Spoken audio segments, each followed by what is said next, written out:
Welcome back to Alex and Annie, the real women of vacation rentals. I'm Alex, And I'm Annie. and we are joined today with Lino Maldonado, who is the president and managing partner of BeHome 24/7, but also many previous career stints in vacation rentals over the years. So excited to have you here, Lino. Welcome. Oh, it's my pleasure. Looking forward to the discussion, ladies. Yeah, awesome. Lino, to get started, can you give our audience a little bit of your very accomplished history within the space and just where you've been that's got you to where you are now? Absolutely, would love to. Yeah, I started back in the business back in 1996. For those of you who work in beach markets, I started 4th of July weekend of 1996. Someone who I'll say is a friend, but after all he put me through, I'm not still sure about that. But Jim Olin hired me, way back when, and put me in this position. He called it the guest services coordinator. Now, I had no idea what this industry was. I had no idea about the business or what fire he was throwing me into on that 4th of July weekend. But in essence, my job was to go to every single home that grossed more than 75,000. Again, this is 20 plus years ago, 25 years ago. And I was to take a beating really from every guest that had any issue with housekeeping or maintenance or concierge services, anything they needed. I was to take care of and expedite. And so what it did for me was help me to understand the business very, very quickly. And I learned, I think that very weekend, that this was an industry not about me, but about delivering great experiences to other people. And I really fell in love with that aspect.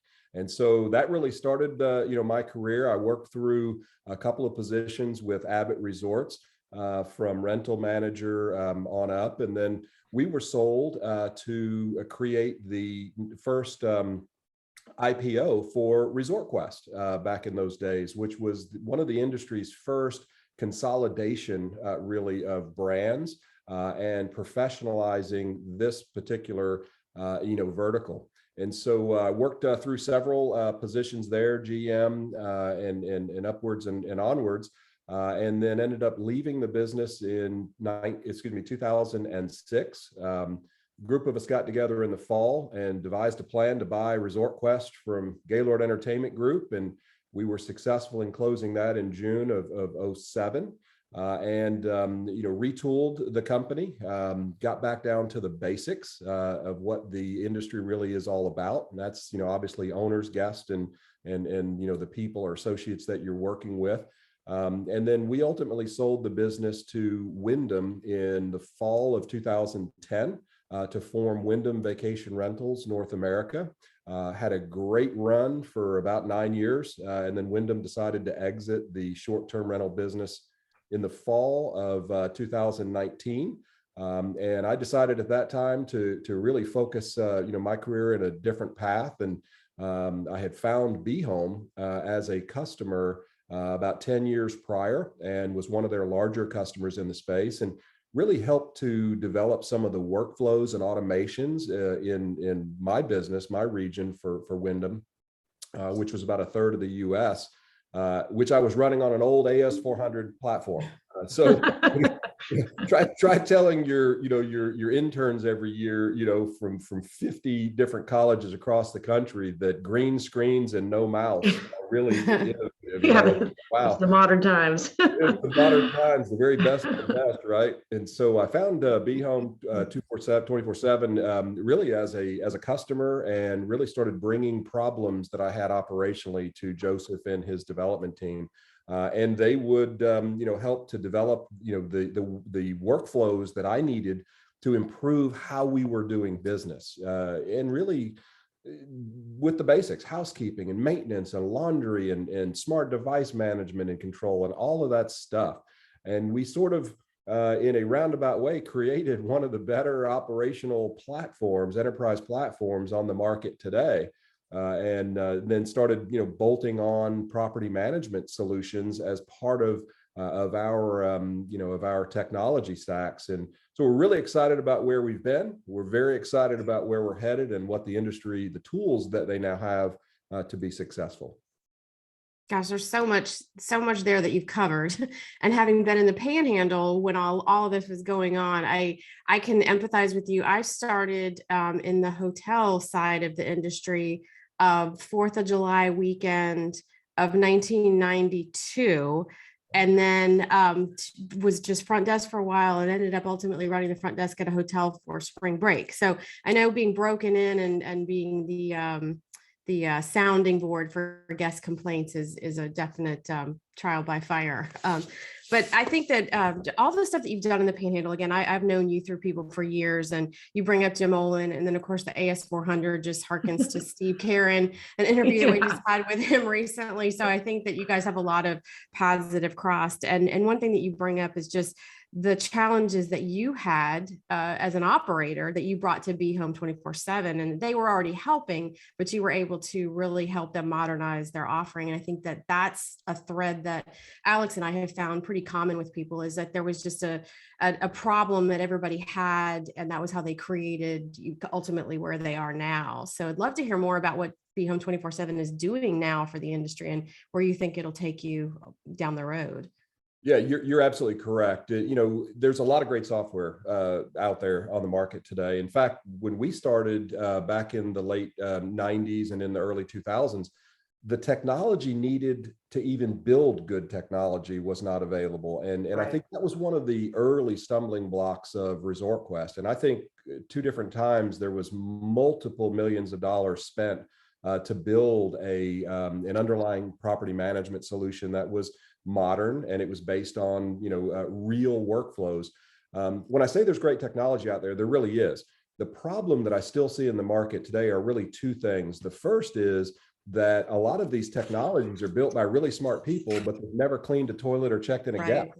Right. Yep. And so that's a major differentiator between what we're doing with our workflows and having actually been in these roles and in these positions. Joseph and our team really integrate themselves into the issue first. I remember when he helped build this linen management system, which was a major logistical challenge for me. He spent like 6 months in the laundry, Joseph, 6 months in the laundry business, in the back rooms with the people folding towels and marking bags and weighing incoming. And so when we build workflows, we build them from the foundation of what needs to occur, and then we build technology around that workflow for the optimal, solution. The second thing I see, and I see this just as much today as I ever have as an operator, and I'm also just as guilty as anyone throughout my career. As an operator, you've got many different challenges coming at you from every angle, every single day.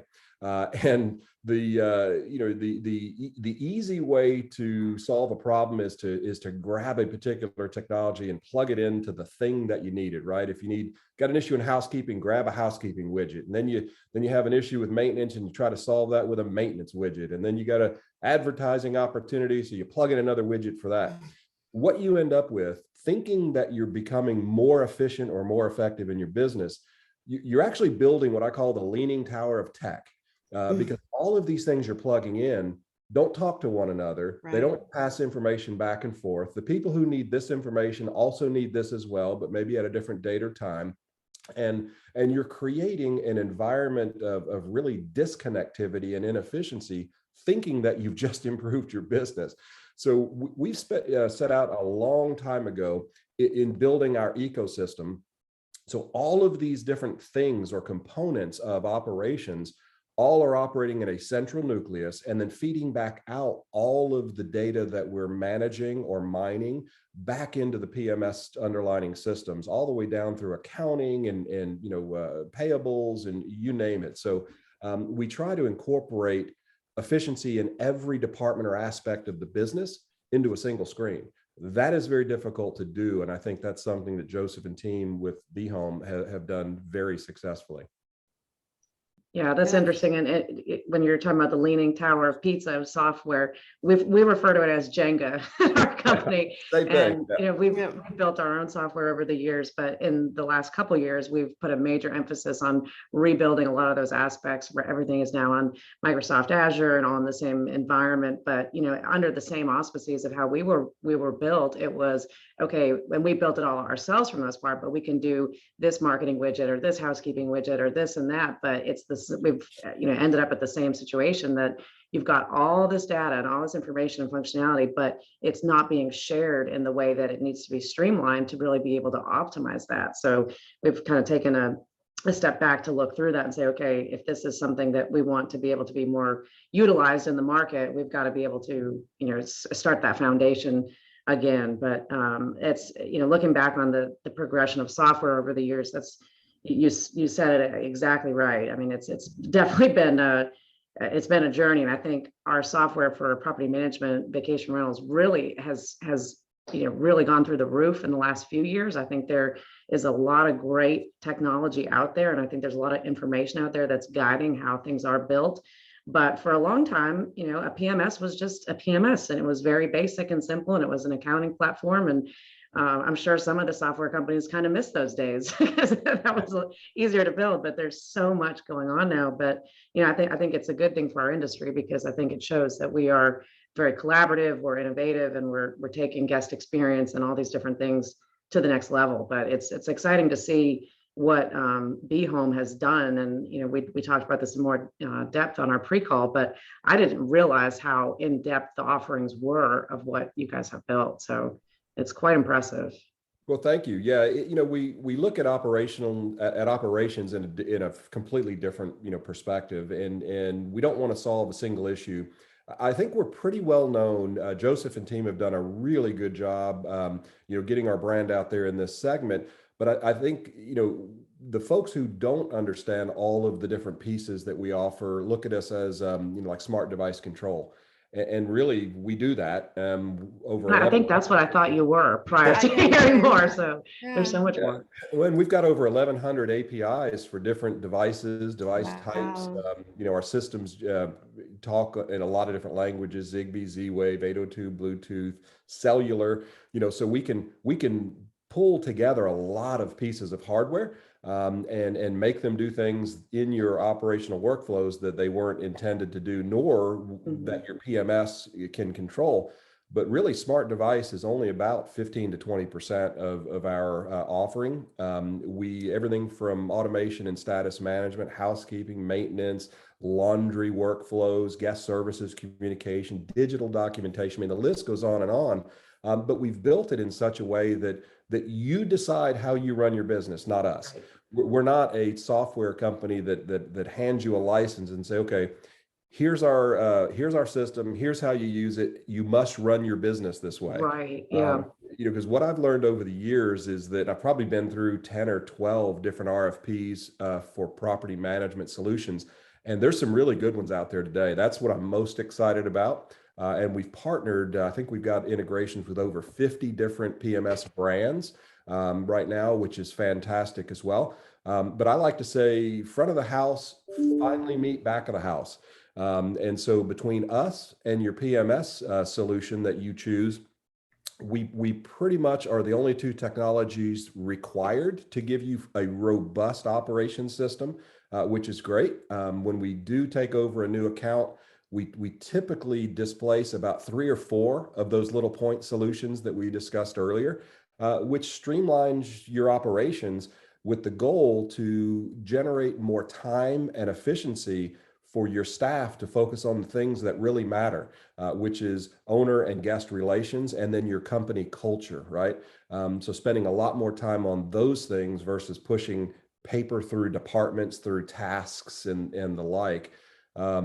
One of the truths that I've found in the PMS searches over the years is that there's a lot of good ones. Depending on what you're looking for specifically, you can re-rank the top 10 or 15, from time to time. But the winner usually gets you about 80% there. And then you have to figure out the other 20% on how you run your business. The other thing that I've found over the years is that, if Alex has a business and Annie has a business, you're in the same market and you use the same basic PMS software, you still run your businesses differently. And so what we've said from the beginning is, let's keep the power of how you want to run your business in your hands. You tell us what you need, and then our back end through the setting systems that we've built over the years will allow you to customize it to operate the way you see fit. I think that's such a good point to make, because you said there are a lot of great platforms that are out there, depending on what your needs are.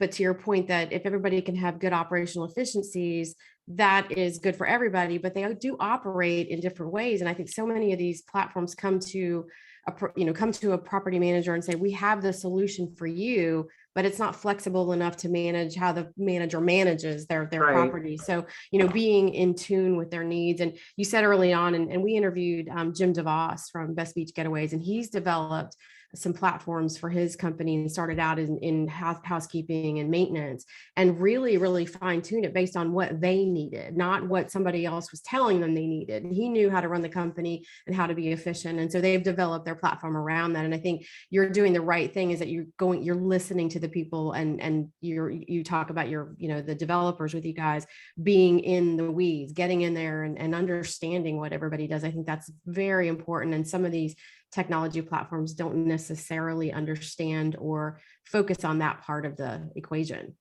Yeah, 100% agree. And I've run into that a lot. It's funny, the educational side of learning how to position, the software.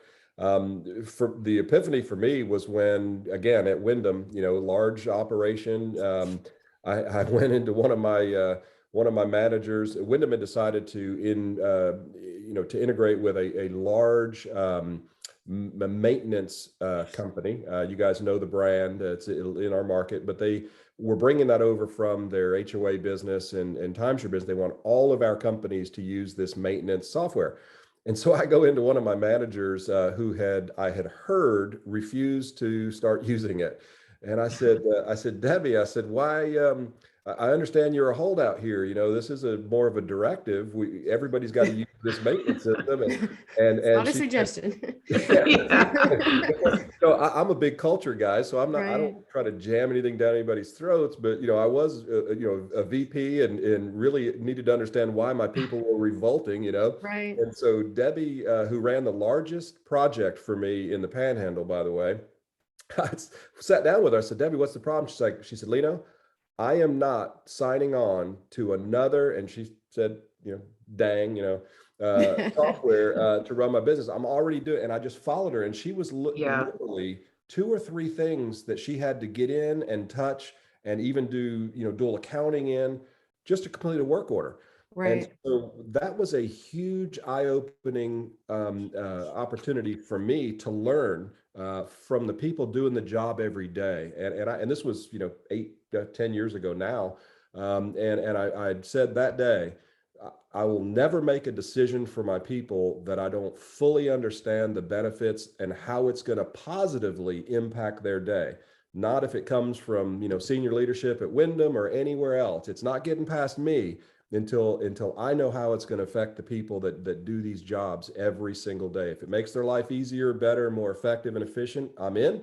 If not, I'll be the roadblock for the people above pushing it. And I really learned a lot at that moment.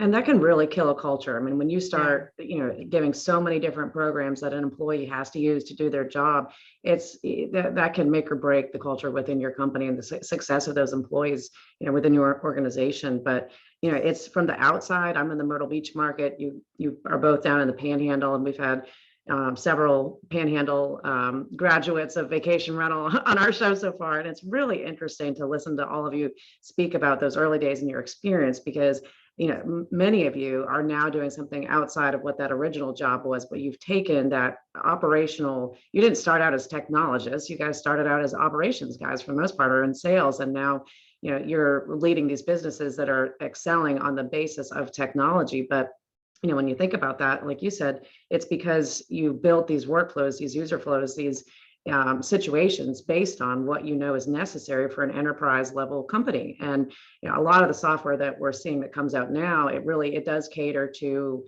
the new wave of vacation rentals, which is somebody with 5 to 30 vacation rentals, and it's very different than enterprise 1, 2, 3, 400 properties, condos, large homes. It's a different approach to the business. But going back to Steve Caron's episode and talking about the AS 400s, like I wish I could get a glimpse back into those days, because it sounds like you probably had to work 15 times harder to get the job done. But at the end of the day, you got it done. And then look how far the industry has come because of what all of you have put back into it with that knowledge. So it's cool to watch and listen and hear about now on the show. Oh yeah. Yeah, a lot of good things there. I've got a question about Wyndham. That's a little bit unrelated, but looking back on when they went out of vacation rentals, that was October of 2019 or fall of 2019. What do you think? I mean, looking back on that, I mean, they didn't know obviously that the pandemic was coming, but what do you think about Wyndham's decision to get out of that side of the business? And then obviously they sold to Vacasa, but from Wyndham's perspective, what do you think of that decision? Yeah, I mean, looking back, first of all, I think that Wyndham was perfectly positioned to go as far with the industry as they wanted to. We had tremendous synergies between our divisions, the hotels, the resorts, the timeshare, the exchange companies. We had built some really cool owner retention products and even rewards programs. I mean, the list goes on and on. But when Jeff Bellotti left our side of the house, if you will, to take over the hotel side, I think we lost a lot of the familiarity with this particular component of lodging and how it could fit in. And so from that perspective, once senior leadership, is no longer focused on you, it makes the decision to exit a whole lot easier versus looking at what the investment would be to do what you're seeing in other markets or other segments with Evolve and Vacasa and some of these others. We were light years ahead and could have done, I think, amazing things. With that said, Wyndham is a great organization.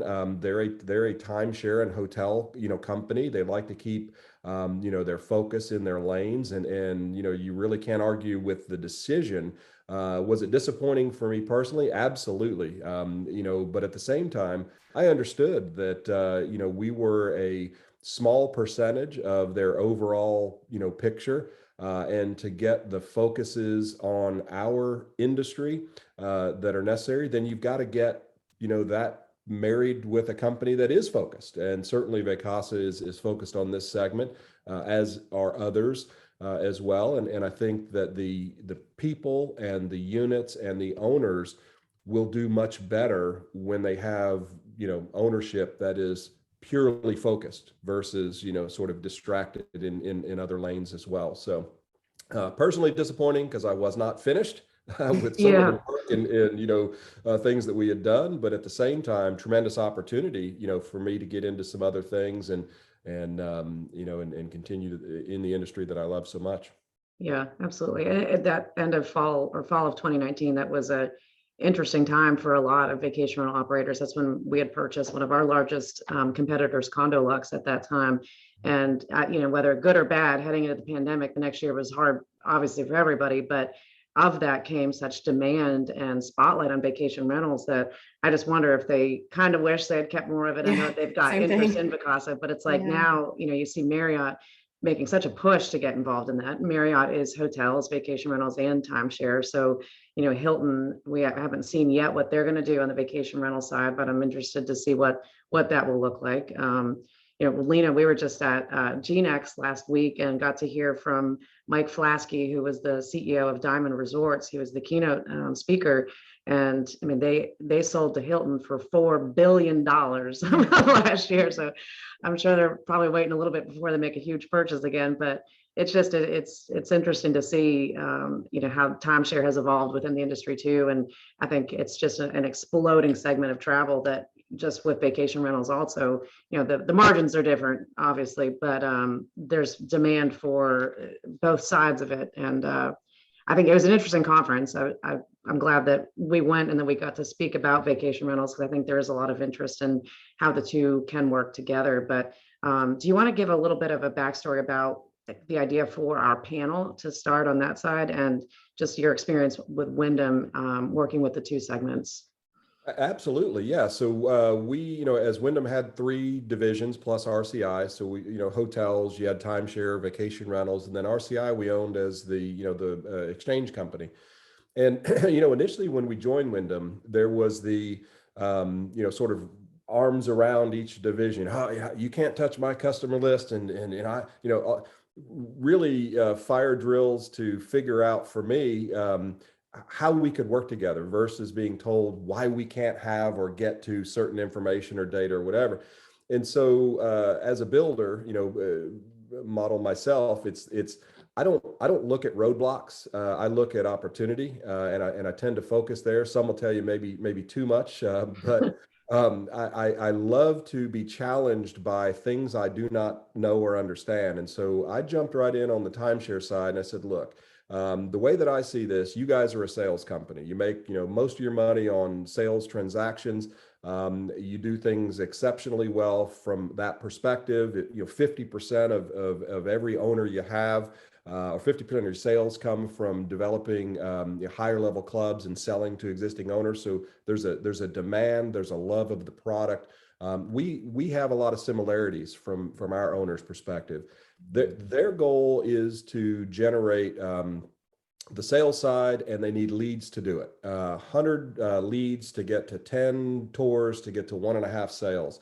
And so I'm looking at those numbers and I'm going, man, that tour no buy list, of 98.5 people that did a tour. I'd love to sell them a regular vacation. They already been to the area. They already love the area. So I need that tour no buy list is the industry term for that. And so they said, okay, great. And so I started using that list to market to, regular short-term guests. And then I said, look, I've got this list of people already in the market. Perhaps there's a way for me to send you good quality leads at a much reduced cost, because they spend, it's like a 50% margin, marketing spend to get these leads. The timeshare does. And I said, man, what if I could lower that lead generation cost for you by allowing you access to the people that we already have here as well? So that was another great synergy. Then we started looking at inventory swapping, where they had a tremendous unused inventory or unsold inventory structure in areas that I needed more rooms, times a year. And then vice versa. I had a bunch of rooms in the off season that they were still running 90+% occupancies of owners. And so I had all these other buildings that I could say, hey guys, let's figure out a way for your owners to consume this inventory, even at a lower margin for me. My owners have full calendars. You guys have greater opportunities to send owners that didn't have an available reservation in. Now you've got 67 other buildings that you can sell to those owners as well. So that's just a few of the initial concepts that we had and developed together, but we had just started scratching the surface on these synergies when Wyndham ultimately sold in 19. And then for some reason, and it's beyond me, I think Vacasa, clipped those programs, and they're certainly had the right to do that, but these were money making opportunities between both that we'll pick up the pieces on. Yeah. You mentioned, I think in our pre-call about, I think you were working with a property that's in Destin that has timeshare and vacation rentals, if I'm not mistaken, and how you kind of bridge the gap to have their systems speak to each other. Did I misunderstand that with BeHome? You were doing something along those lines? Yeah, we actually built that bridge, as we call it, is that the way that our system is built in the back end is that we can take data from a multitude of data points, and then we can organize that information in the center and then push it back to where else that it needs to go. And one of the challenges we identified really early on is in mixed use or shared facilities, you might have half the house that is timeshare, half the house is hotel, or vice versa. You might have a hotel with some short-term rental floors in it, and we're really seeing that more and more on the residential side of our business as well with new developments.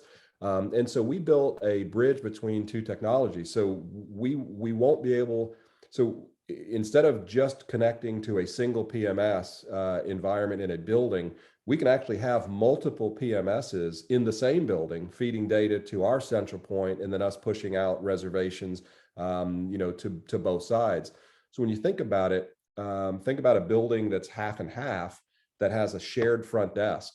and you might have occupancy opportunities to cross promote based on last minute availability, that before you never had technology that could read those gap nights or sales opportunities. And so we built that to overcome that specific issue. Yeah, I think definitely needed. Oh, go- Sure. Sorry, I was gonna say, I think you've been able to, you've identified what we were just talking about, the synergies between the two types of businesses. So I would say, like, do you think that BeHome can be out there as a leader to get these two types of accommodations to work closer together? And then I think, again, going to this GNext conference and sitting on these panels to have the conversation, it's out there to be had. Where do you think we can go with it? Yeah, so the technology's built. When you start thinking about the differences of the industry, and I tend to oversimplify issues to begin with, but when I thought about what is really the difference between the timeshare industry and the short-term rental industry, all that I could really come up with is they're dealing with someone that owns a piece of time, and we're dealing with somebody who's renting a piece of time. But Right. housekeeping, maintenance, guest services, communication, marketing, all of those things, distribution, revenue management, which I think is one of the biggest areas of opportunity, for us to teach the timeshare side, how to monetize those unused rooms and how to get last minute availability, in those things. Those were really the key things are all the same for our industries. And similarly, when we launched into residential, we've got a couple of really sizable customers in the residential leasing space. And one of them's got over 50,000 keys. Where I think we're 20,000 or so installed already with them. Wow. We started actually March 1st of 2020, right as COVID, started exploding. So we started adding about 800 units a month with this company. When we looked at residential leasing, I did sort of the same thing. I said, what's really the difference between what our technology does in short-term rentals versus what it can do for residential? And the only thing I come up with was length of stay. Somebody living there a year or 9 months and versus 3 days, long weekend, or a week. And so we're able to start our residential side of our business as well. And that's just, it's just blown up. We see very similar things happening in the timeshare space. There's the technology is just legacy, and when you think about the companies and what they're offering, some of them have best way to describe it, a unique perspective on development and innovation. And our mindset is just very different. It's what do you need to run your business more effectively and efficiently? And how can we help you in that regard? Most other technology companies that are legacy are like, here's what we offer, take it or leave it, and that's just not our mindset at BeHome. Yeah, and it was eye-opening being out there this week. And, I think for the most part, I think there is interest on their side as well to figure out how to work with vacation rentals in a lot of different ways. And it's like, there's different ways you can kind of peel the onion. And I know, being there as Condo World, we've got different use cases for it, potentially to, book their guests within our units, to use their guests and vice versa. And from a technology standpoint, but yeah, I had several conversations with people that said that, the main prohibitant to expanding their horizons on how they get new guests really is from a technology standpoint, that they're using some legacy built systems, that they don't connect to these different ways of getting guests. And, marketing for them is very different than marketing as far as what that means to all of us. Marketing for them, 50% of their revenue, which is a crazy amount of money. That's really people. That's people out there to get tours or to do these big shows to get tours. And it's very different. They're not out there doing, the pay-per-click, SEO, email branding. It's a different way of getting it. But at the end of the day, if we're able to help them get guests at a much smaller margin, that should make sense all day long, as far as I'm concerned. But it was good to see that there is interest there. And I think during the boardroom discussion, at least 3 or 4 of the developers that were at that table said they are putting a focus on vacation rentals to have that within the offerings that they have for their owners, because there's, that it's just an opportunity zone. They know that travelers want to be able to go and stay in vacation homes. They don't always want to stay within the product of what they bought. And really, I think timeshare has done a better job than that on that than we have. And I don't know that we've even really attempted as vacation rentals, but to have another offering of types of inventory that you can book through being a Condo World customer, for example, that, if you're a Condo World customer, you can book all of RCI's offerings. And there's several different platforms out there that are similar to an RCI, where you can book at discounted rates for hotels, flights, cruises, all these different things that, we all are mindful of the fact that guests don't only just come to travel to see us throughout the year. So if you are a big brand that has a loyal following, it just makes sense that you build a platform where they can connect to other types of travel. So it'll be interesting to see. I hope that this was a good start to opening the conversation. I think it was. We had Lino, myself, Greg Anderson, Amy Highnote moderated, Ryan Dame from Casago, and Scott Bunce from Cabins for You. But it was a good opening part. And I think Amy's got some interest in continuing the conversation and maybe doing some webinars, and hopefully at some of the VRM events, we can dive into a little bit more. Yeah, 100%. And really what you described there is a perfect example of where a fear-based decision early on for us at Wyndham turned into some of the greatest opportunities and synergies between our divisions. Because you're absolutely correct. We don't dictate to customers how and when they make the decision on the type of lodging they need for that particular time. And the example I'll use would be some of the work we did between our hotel division and short-term rentals. We find in business travel, people use the heck out of the Wyndham rewards programs. They accumulate a bunch of points, and now it's time to take their family on vacation. They're not going to go back to a one-bedroom, king suite at a hotel. They want a vacation rental. They want something for their size and space and beachfront and all the amenities and action and, and the things that our industry provides. And that's okay. That's not stealing market share. Right. That's being available to the customer for how and when he or she wants to utilize those points that they've accumulated on business travel to the benefit of their family experience on their vacation. And, and even internally with Wyndham, that was something we had to overcome, ourselves first, and then realize that, man, there's a product here and people are loving it. We did Wyndham Home Exchange for our owners, allowing them to deposit some of their own time into RCI in their wholly owned unit, and then go travel to all these other places around the world that RCI offered, which, what that did? It made our owners sticky to us, and not jump on the first 15% management fee postcard that they get like every day from all these other, brands, right? Yeah. So there's just a ton of opportunities like that. And I look forward, Alex and Annie, to sharing our successes and our failures, as we help bring these two industries together. Yeah, and I think a lot of it is just, previous or misconceptions or perceptions perhaps of how the industry used to be versus what it is now. Yeah. And I think, I learned so much at this conference and appreciate the opportunity for everybody to just kind of listen to my questions. I felt silly asking some of them, but it is different than what we do. But, timeshare is not the fixed week that we remember from the 80s, where you bought something and then you're stuck in it and you've got it forever and ever and ever. I mean, about 15 years ago, it became a points-based system, but you've got the biggest brands in hospitality, Marriott, Disney, Hilton, all the best ones. Those are the brands that people are buying, that they're putting together a great program for these people. And really, if it comes down to somebody, if they want to get out of their timeshare, it's really not hard to get out of it. I think that's the misconception too, that they can go back to the developer and say, I'm not interested in this anymore. And they'll work with you, because the developers don't want to have a bad, etch on their reputation of not being able to get out of it. So there's those misconceptions that I think have kind of skewed the interest on the vacation rental side to have anything to do with it, really. And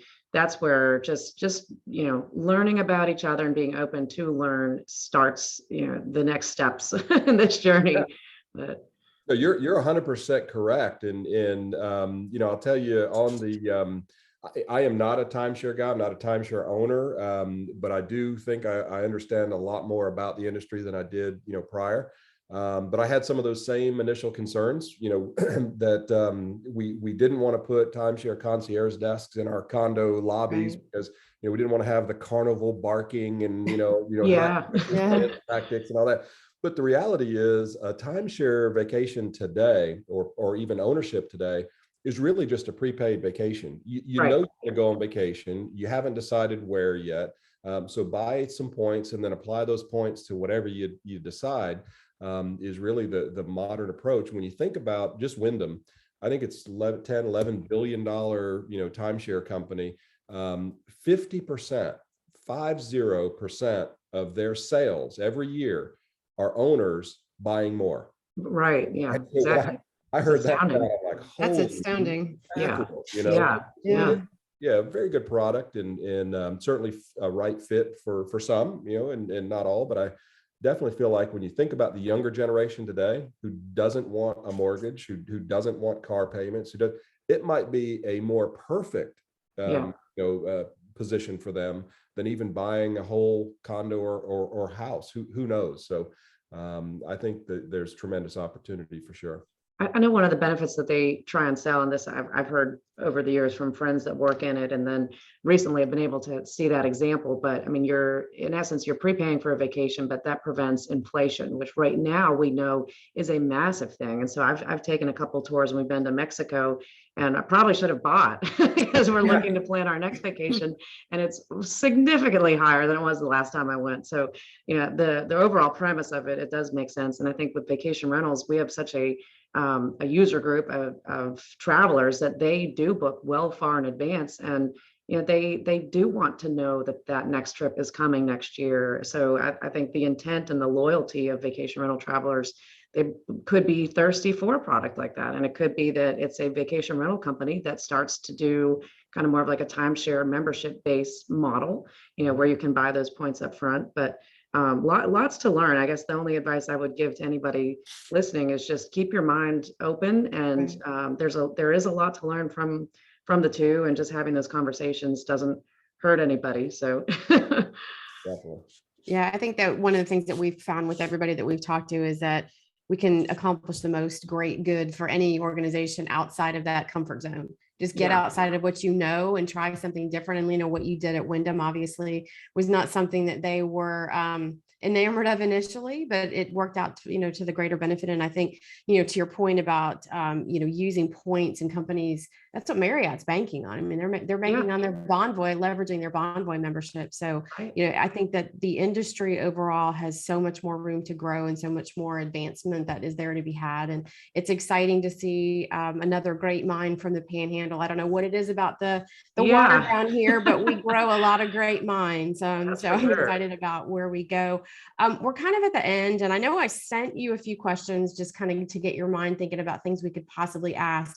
And I think the one thing that I would love to know from you is, Lino today, what would you tell Lino of when you were first getting into the industry about what you needed to know, or maybe what you didn't know and you were going to find out?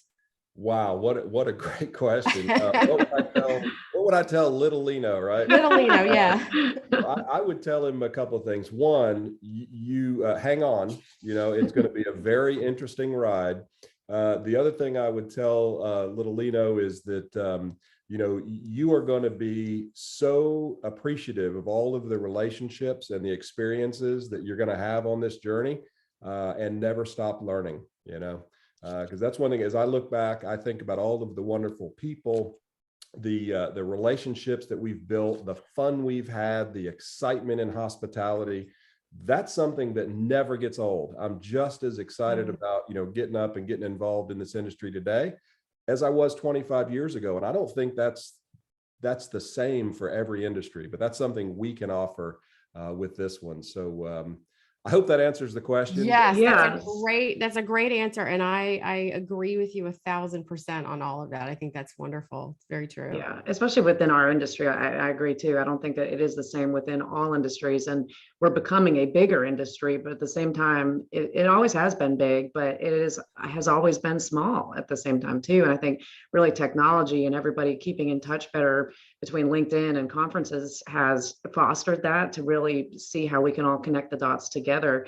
And that it does. It makes you want to come to work every day when you know that you're working with a great group of people that they're not even necessarily in your organization, but you're able to share ideas with. And you definitely don't want to burn any bridges because it is small. And you're going to see that vendor, that partner, that past employee somewhere else on the journey, pretty guaranteed on that. But well, Lino, thank you so much for being here with us today. And hopefully this is one of many conversations we'll have going forward. I think there's a lot to unravel here with the timeshare vacation rental synergies. I think we could probably have a whole just discussion on that and maybe bring in some of the other people that we've talked to last week and just figure out where we can all benefit from it. But that and we're excited to watch BeHome continue to grow. Love what you have done there and just incredible use cases built by people who really know the product. So and the needs for it. But if anybody wants to contact you, what's the best way to get in touch with you? Yeah, so thank you, Annie. And Alex, the best number is 850-685-8325. That's my cell. I give it to everybody and I respond as quickly as possible. And then Lino at BeHome247.com, just Lino at BeHome247.com. Awesome. We'll put that in the show notes and a link to BeHome as well. And if anybody wants to contact Annie and I, or if you have been listening and would like to leave a review, go to alexandanniepodcast.com and you can contact us from there or leave a review on whichever podcast app that you listen on. And until the next time, we appreciate everybody listening and we will see you soon. Bye. Thanks so much. Bye-bye.